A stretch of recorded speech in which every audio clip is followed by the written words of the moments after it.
আর দেখো একবার মা তালের শ্বাস কাটছে কীরকম করে, এইগুলোকে ছাড়িয়ে আনেনি, বলছে দোকানে এত ভিড়, যার কারণে গোটা গোটা নিয়ে এসেছে আর মা এখন কাটছে। এটা তো পুরো ভেঙেই গেছে।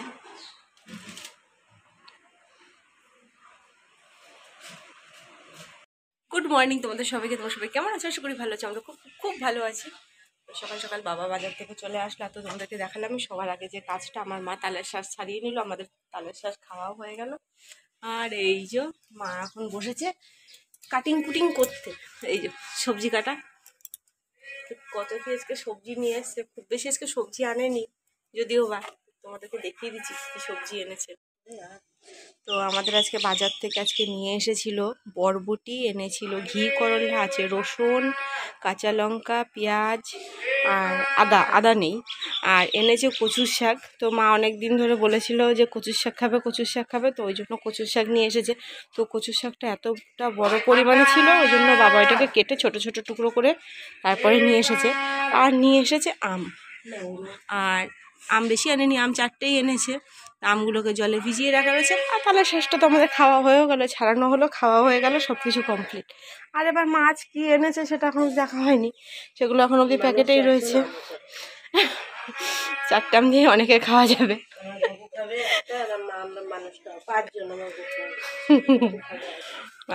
ঘরের একজন স্পেশাল সদস্য তো আমাদের আছেই, যে তাকে ছাড়া কোনো জিনিস মানে অসম্ভব, ওকে সব জিনিসই দিতে হয়, ওকে না দিলে ওর মনেও খুব কষ্ট হয়। যেমনি মানুষের যেমনি মনে কষ্ট হয়, ওরও সেরকম কষ্ট হয়। এমন ভয় দেখাবে।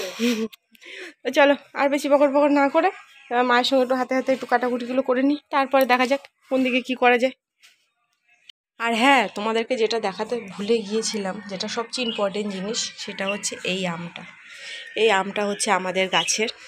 তো গাছে তো অনেকগুলোই আম হয়েছিল, কিন্তু ঠাকুরের আশীর্বাদে সবগুলোই ঝরে পড়ে গিয়েছে ঝড় ঝাপটা রোদে। অবশেষে একটা ছিল, তো এই একটা পুরো একদম পেকে টুসটুসে হয়ে এটা পড়ে গেল অবশেষে। তো এটাই ভাবছি, কেনা আমের চেয়ে ভালো হবে এই আমটাকেই হচ্ছে আজকে গপুকে আজকে দেয়া হবে, যেহেতু গাছের আম খেয়েও শান্তশিষ্টভাবে থাকবে। আর এতগুলো আম হলো, আর কি বলবো, আর কিছু বলার নেই। খুবই কষ্টের ব্যাপার যে এত আমের মধ্যে একটা আম বেঁচে রয়েছে। এই যে একটা আছে, এটাই অনেক, হয়তো ওর ইচ্ছে ছিল একটা খাবে, তাই জন্য একটাই রয়ে গেছে। এখানে দুধ গরম বসিয়ে দিয়েছি, দুধ গরম হয়ে গেছে। আর হচ্ছে মাছগুলোকে ভেজে নিই ফটাফট করে। মাছটা ভাজা হয়ে গেলে তারপরে টিফিনটা করে নিই। আর মায়ের এখনো অবধি সবজি কাটাকুটি হয়নি, সে এখনও বসে বসে টুকটুক টুকটুক করে সবজিগুলো কাটছে। যেহেতু কচুর শাকটা কাটতে একটু সময়টা বেশি লেগে গেল, আর তো কিছু করার নেই। তো কচুর শাকটা যদিও আজকে রান্না হবে না, তো আজকে সিম্পল শর্টকাট, যেহেতু আমরা দুপুরবেলাতে বাড়িতে আজকে খাবো না, আমাদের আবার রয়েছে নিমন্ত্রণ। তো কোথায় নিমন্ত্রণ আছে সেটা তো দেখতেই পাবে যে কোথায় যাব। তো শুধু মা আর বাবা ব্যাস। আর রাতে তো খাবো অবশ্যই, তার জন্য তো রান্নাটা করতেই হবে, যেহেতু রাতের বেলাতে তো রান্না করবো না এই গরমের মধ্যে, ওই জন্য একবারেই রান্নাগুলো করা হচ্ছে। তো মাছটা ভাজা হোক, তারপরে টিফিনটা করে নেবো। আর চাটাও একটু বসাতে হবে। আর এই যে এতক্ষণ একে পড়িয়ে চলে গেল, এ পড়াশোনা করে করে একদম পুরো অস্থির হয়ে গেছে। এত পড়াশোনা করছে, ছুটিতেও তার ছুটি নেই। স্কুল ছুটি হলে কি হবে, বাদ বাকি সব কিছু। কদিন পরে স্কুল খুলে যাবে, খুব মনে কষ্ট। আর বেশি কটা দিন ছুটি দিলে ভালো হতো, তাই তো? ম্যামদের সঙ্গে তাহলে কথা বলতে হবে যে আরও কটা দিন বেশি ছুটি দিক ওকে। চলো। আর এখানে আমি হচ্ছে বসিয়ে দিচ্ছি কচুর শাকটা সিদ্ধ। তো কড়াইতে জল দিয়ে দিয়েছি। তো এটাতে আগে আমি কাঁকরোল ভাজা হবে, তো কাঁকরোলটা একটুখানি সিদ্ধ করে নিয়েছিলাম, করে আর কড়াইটা ধোয়া হয়নি, যেহেতু সামান্য তো নুন হলুদ দিয়েই ধোয়া হয়েছিল।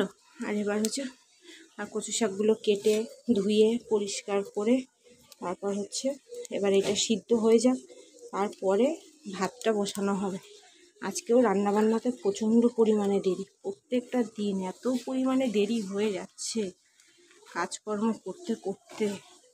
যদিও বা বাবা বাজার থেকে চলে আসছে তাড়াতাড়ি, কিন্তু এদিকে গুছানো কাটাকুটি করতে করতে অনেকটা লেট হয়ে যাচ্ছে। আর দিয়ে দিলাম এর মধ্যে একটু সামান্য নুন আর হলুদ। তো এটাকে তো এখন আর ঢাকা দেওয়া যাবে না, যেহেতু এত বড় কড়াইয়ের আর ঢাকা নেই আর এতটা উঁচু হয়ে আছে। তো এটা আস্তে আস্তে সিদ্ধ হতে হতে তো এমনিতেও কমেই যাবে, অল্প হয়ে যাবে। তখন নাড়াচাড়া দিয়ে নুন হলুদটা মিক্স করে দেবো। এখন আর নুন হলুদ আমি আর মিক্স করলাম না, যেরকম আছে থাক, পরে মা যা করার করে নেবে। আমার দায়িত্ব ছিল এটা বসানোর, তো আমি বসিয়ে দিলাম। এবার আমি চললাম এবার টিফিনটা করতে। আর এদিকে হালকা হালকা একটু মেঘ মেঘ করেছে, জানি না কি হবে, ভগবানই জানে। তো চলো, মা তো অলরেডি টিফিন করা শুরু করে দিয়েছে, সোনুরও খাওয়া দাওয়া প্রায় হওয়ার শেষে। আর আমাদের টিফিনে কী আছে সেটাও তোমাদেরকে একবার একদিনও দেখিয়ে দিই। বাইরে কাজ করে করে প্রচণ্ড গরম লেগে গেছে, ঘাম ঘাম ঘাম ঘাম ঘাম ঘাম হয়ে গেছে। আর টিফিন হচ্ছে আমাদের এই আজকে চপ আর হচ্ছে জিলেপি, এটাই হচ্ছে আমাদের আজকে টিফিন। আর এদিকে তো চা রয়েছেই, মুড়িও রয়েছে। চলো টিফিনটা করে নিই। একজনাকে দিয়েছি ঘর মোছার দায়িত্বে, সে এখন ঘর মুছে চান করে পুজো দেবে, খুব ভালো কথা। আর এখানে তো আমি বরবটি ভাজাটা বসিয়ে দিয়েছি। আর এখানে কাঁকরোল ভাজাটা হয়ে গিয়েছে, তো কাঁকরোল ভাজার কড়াইতে একবারে বরবটি ভাজাটা করে নিয়েছি। আর এখানে আলু কেটে নিয়েছি মাছের ঝোল করার জন্য। ব্যাস, এই হচ্ছে আমার কাজ বাজ। আর এদিকে থালা বাসনগুলো একটু একটু একটু একটু করে ধোয়াধুয়ি হচ্ছে, একবারে এক গাদা সব টিফিনের থালা বাসনগুলো খানিকটা ধুলাম, আবার খানিকটা এখনও বাকি রয়েছে। তো এদিকে রান্না করবো, ব্যাস হয়ে যাবে, বেশি টাইম লাগবে না।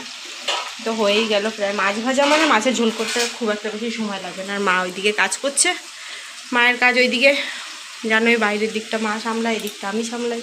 তো এই হচ্ছে আমাদের একটা অবস্থা। চলো, আর আমরা ঘরের সমস্ত কাজ বাজ করে, ঘরে রান্নাবান্না করে, আবার স্নান করে এখন চললাম নিমন্ত্রণ খেতে। তো ড্রেস আপ দেখে বুঝতেই পারছো যে কোথায় নিমন্ত্রণ খেতে যাচ্ছি, তো সেটা আর বোঝার অপেক্ষায় নেই। আর আমাদের নিমন্ত্রণ বাড়িটা, আর একজন আসছে ওই যে পিছন পিছন, মানে ওকে ঠিক করলাম চলো দেখা যাক কি আছে আর কোথায় আসলাম। এই যে চলে আসলাম আমার গন্তব্যস্থানে, আমার সবচেয়ে পছন্দের একটা জায়গা। আর রোদটাও দিয়েছে বেশ ভালোই। ঘরে গিয়ে তারপর সবার সাথে দেখা হবে।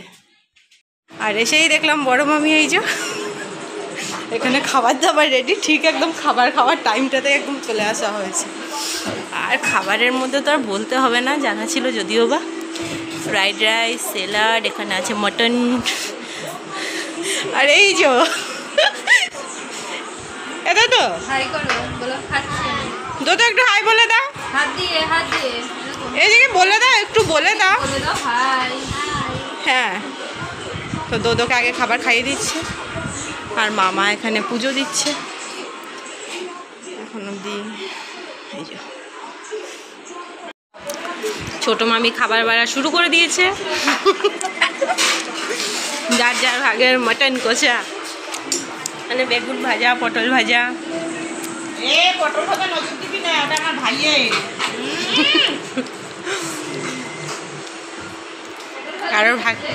কারোর ভাগে যেন কম বেশি, যার জন্য করেছে সেই খেতে ভুলে গেছে।